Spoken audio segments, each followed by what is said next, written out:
Here we are, Real Recovery Talk. I am your host, Tom Conrad, and to my left, Benjamin B. What's happening, everybody? All right, we are back for yet another episode.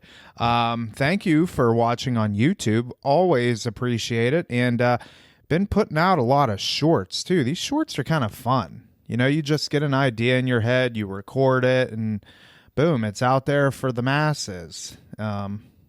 Yeah. TikTok's for the kids, Tom. TikTok, you don't stop. To the hop TikTok, you don't stop. It is funny watching Tom make those. He's pretty good at it, too. I am good. So if you get a chance, download TikTok and, go and watch some of those. Those are fun. TikTok and on Shorts and Instagram Reels. But it's, I don't know. Anyways, thank you for watching on YouTube. Thank you for listening to the podcast and, leave us a review. If you can give us some sort of 5-star review, that would be great. If you want to give us a 1-star, that's fine. But, it would be greatly appreciated if you at least send us an email first and tell us why you're giving us a 1-star so we can potentially fix it.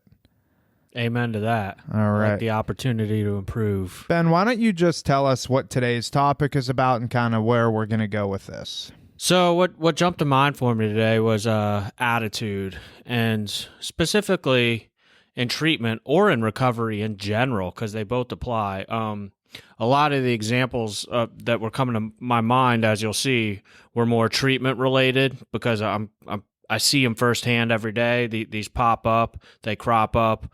But, I also see it in the room, 12-step rooms as well. So it goes they definitely go hand in hand. But what made me think of this is when I was going through the treatment process, when I was, how old would I have been? Probably 23, 24. I attended a treatment center up in Minnesota, and I got the label King Baby. And at first I was like super offended. I was like, my therapist called me a baby, right? But if you look at the Hazelden, they have a book titled King Baby, and it's basically character traits and character defects, if you will, that lead to shortcomings. And basically it's just all about a personality problem, so to speak, that get in the way of us making progress towards recovery. Well, and the interesting is with working in treatment as long as we have, I think we've come across just about every personality type that you can think of. I was just telling our primary therapist, Nicole, that like literally right before we sat down, I was doing my makeshift one-on-one that I do with her almost daily, but like basically telling her like over the course of working in treatment for 10 years, I have kind of seen every personality there is. Not that there's not new challenges that come up like and situations, so to speak, that are, sometimes tough to navigate.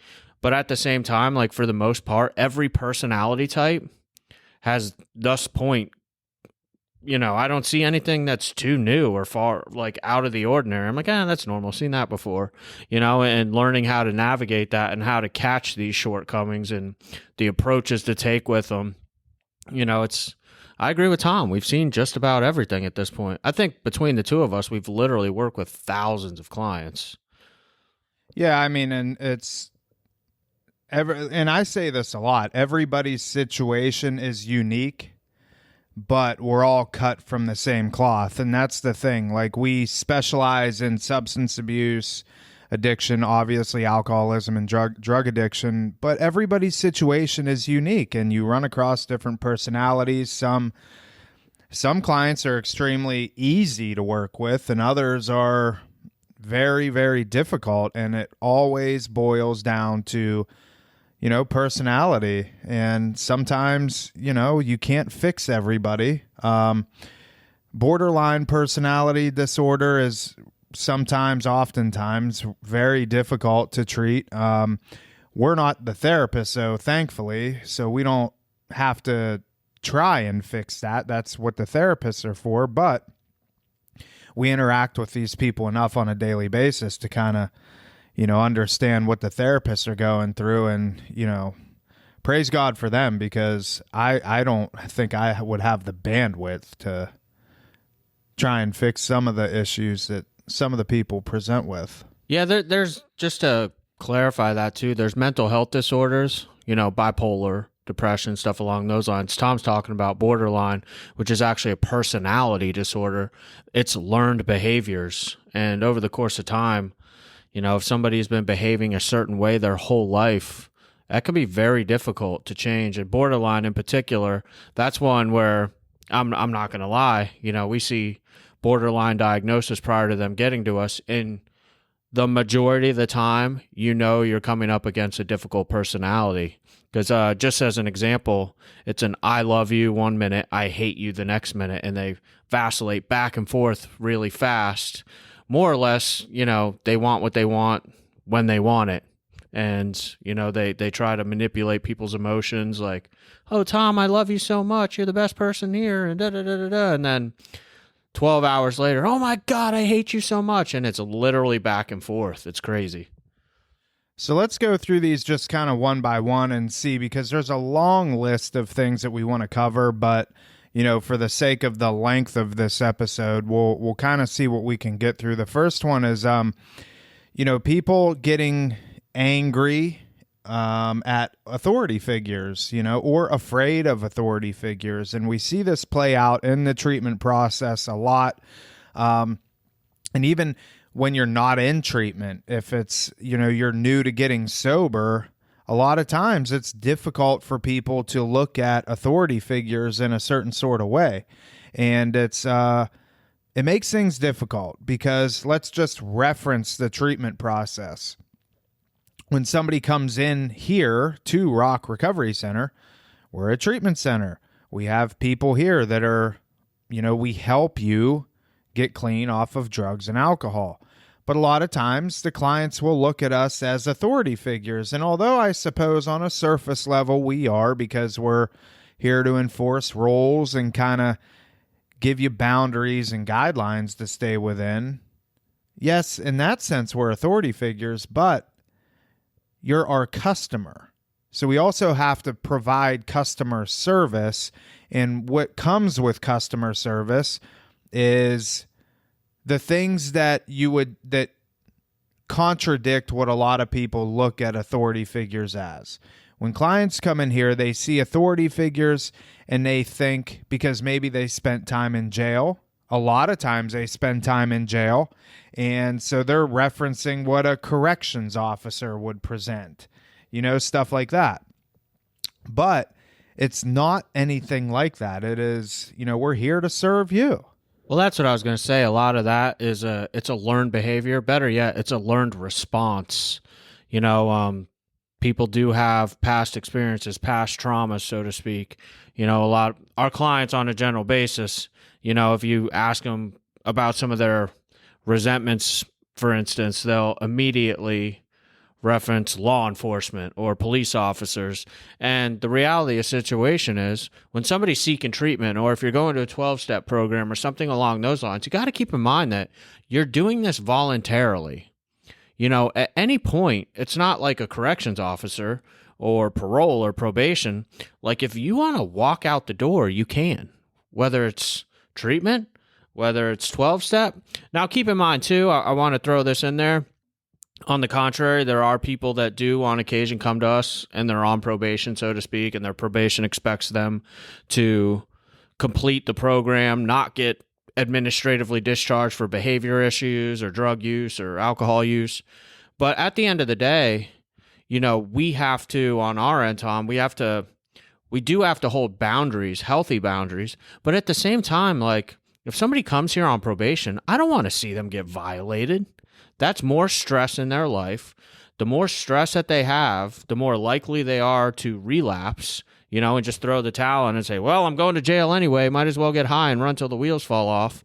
That the fact of the matter is a lot of times we'll sit down in front of our clients and we have to remind them, like, we're with you. We're not against you.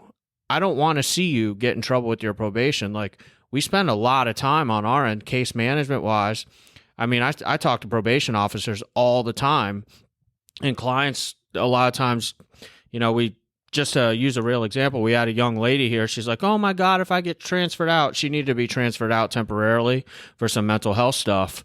But she's like, oh, I'm going to get violated. I'm going to jail. I'm like, give me the opportunity to speak with your probation officer explain who I am, what we do. You're not being transferred out because you're a bad person. You're being transferred out so that we can help you get better. And the probation officer was like, oh, thank you so much for calling. Yeah, that's understandable. I'm so glad she's getting help, and because coming from us, a professional, now keep in mind, like, had it been the client that called and said, oh, I'm transferring somewhere else, like, but when you have us here to support you, like Tom said, are we an authoritative figure on surface level? Sure. We have to enforce our rules here and stuff, but we're here to help you.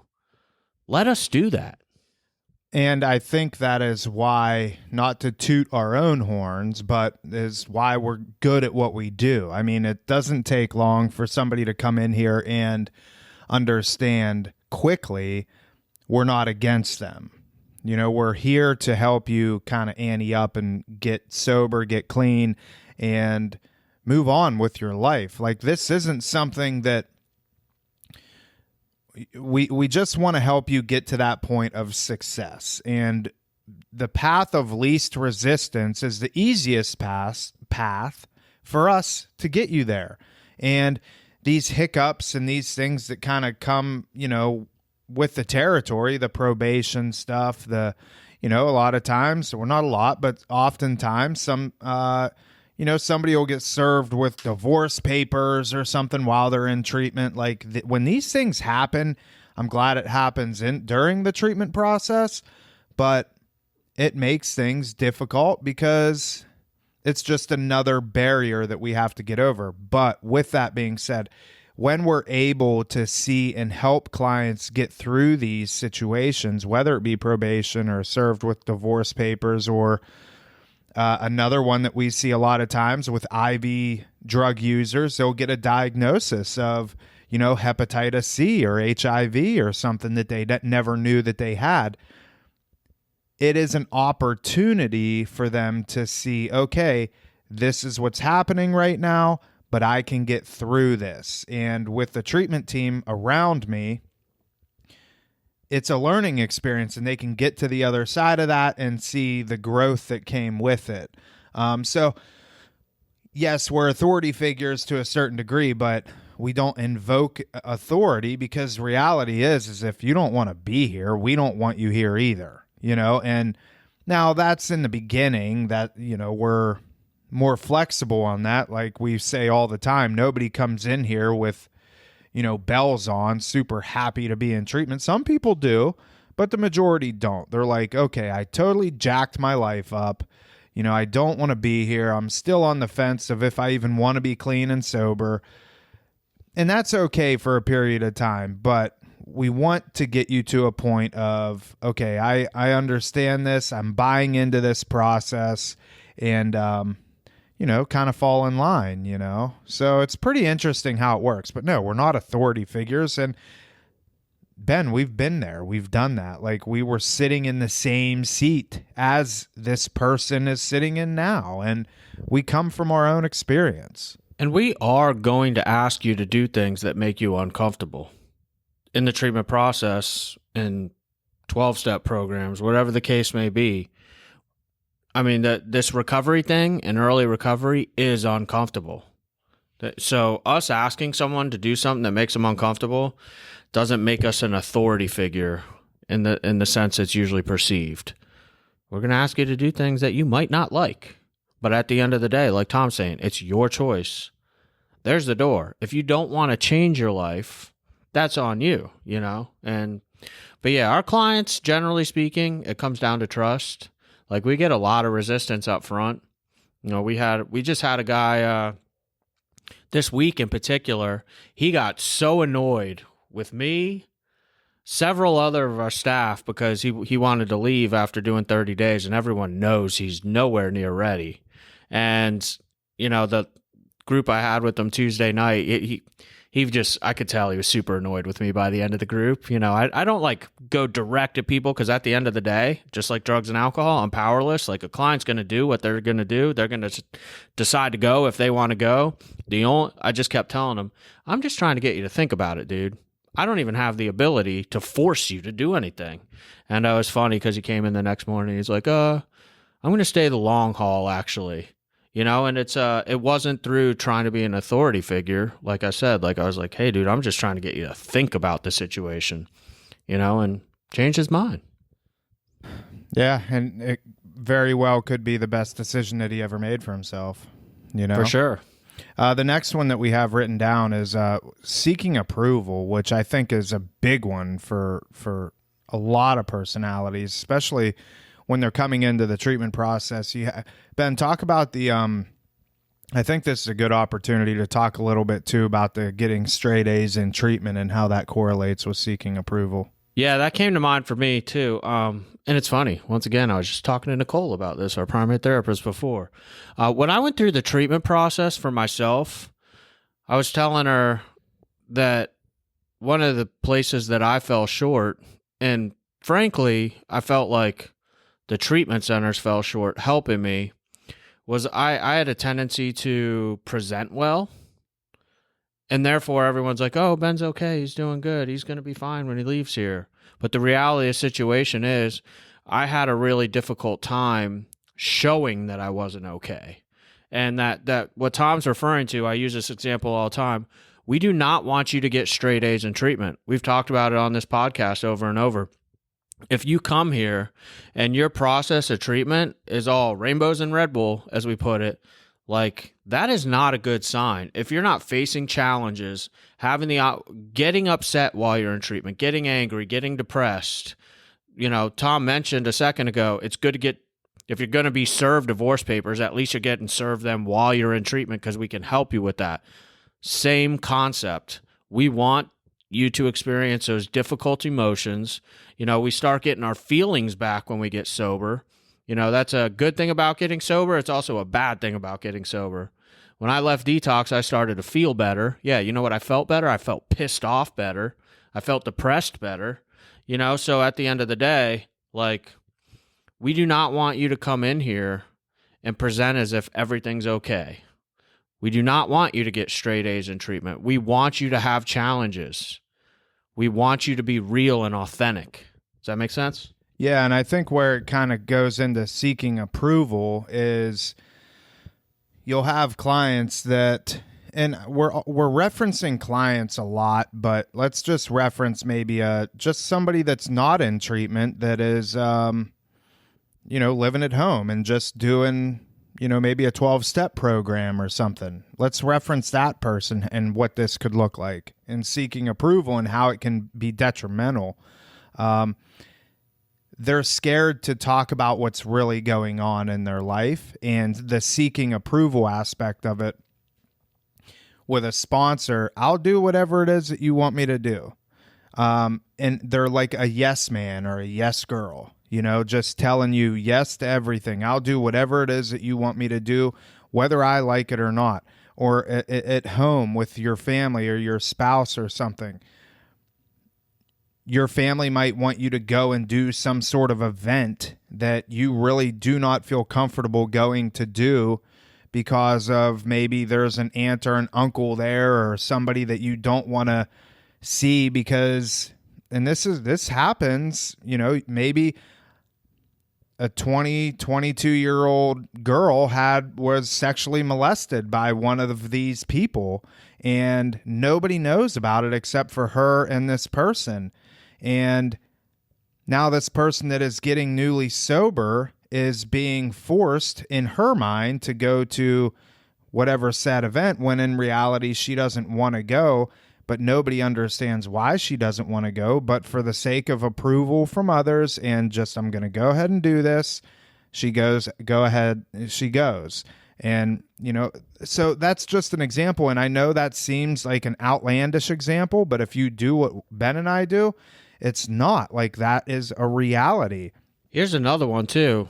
Seeking approval. I'd like to use another example because we see this, unfortunately, all the time.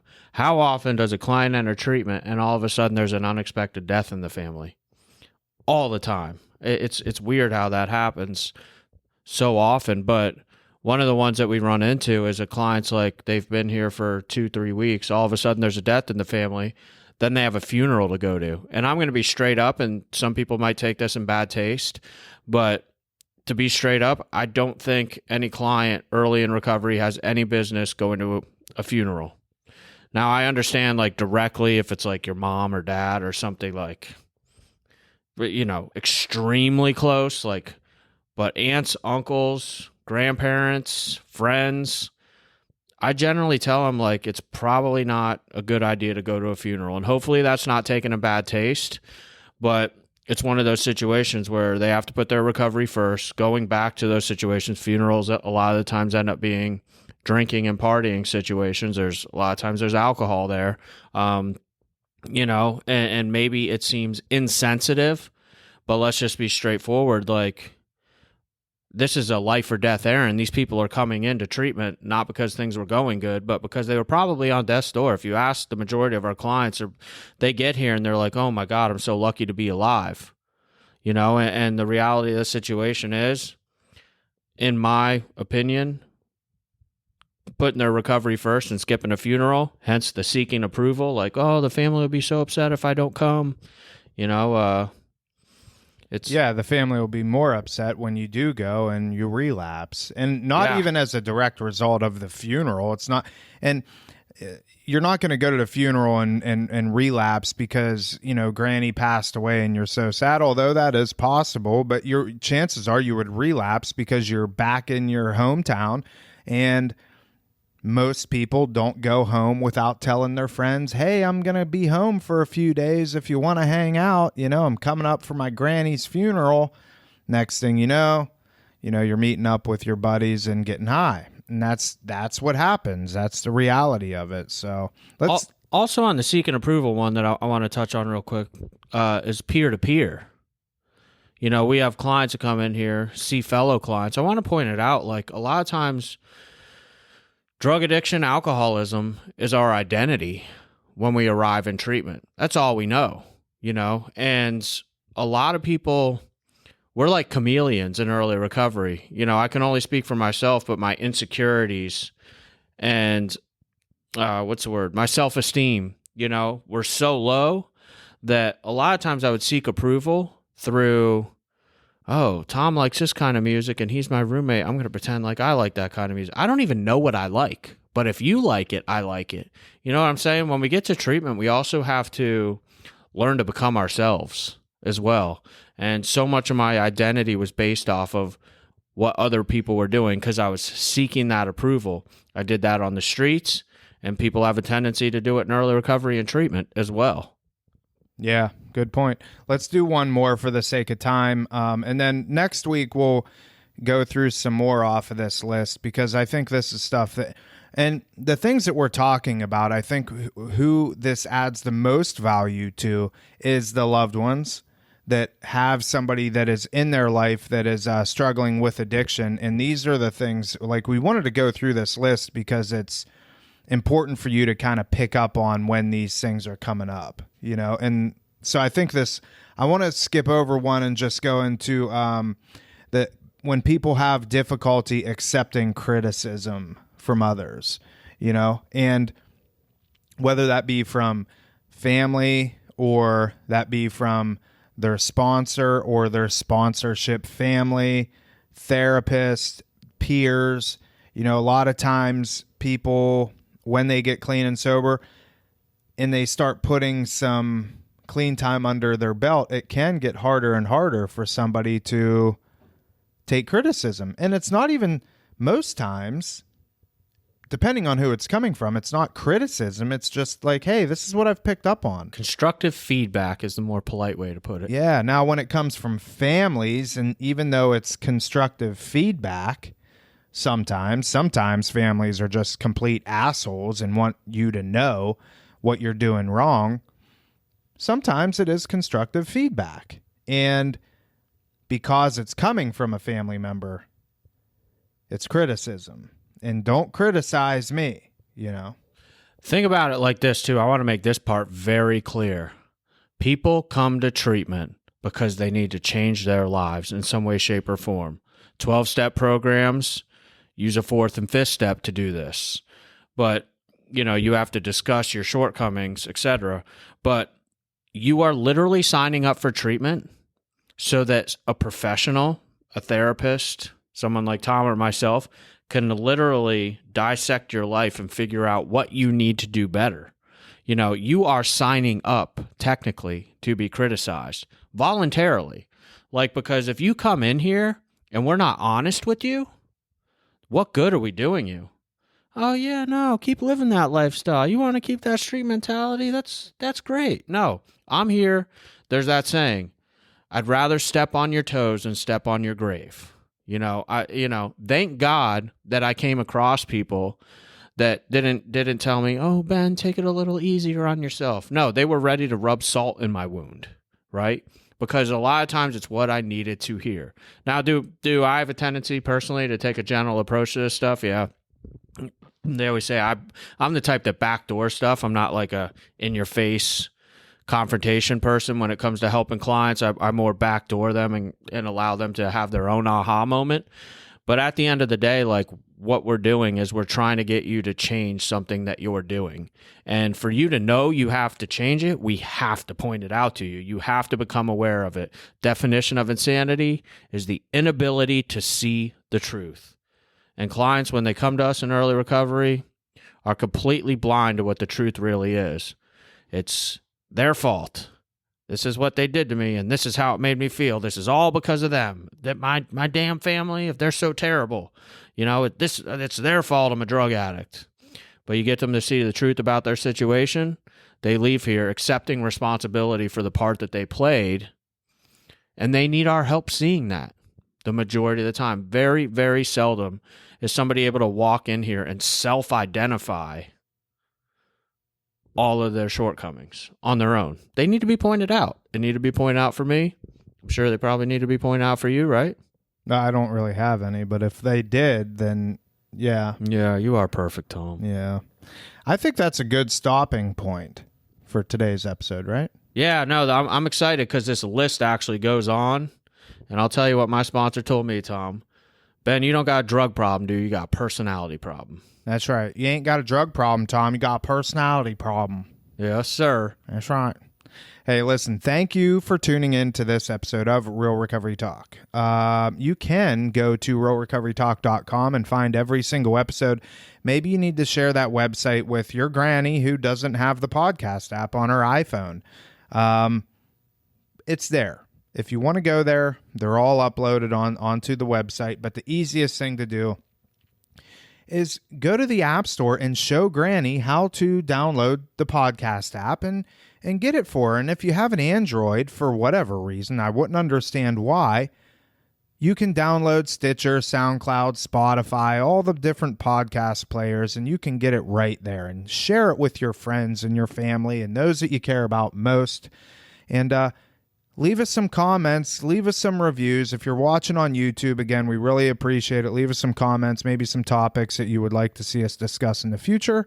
And that is it. We will see y'all later.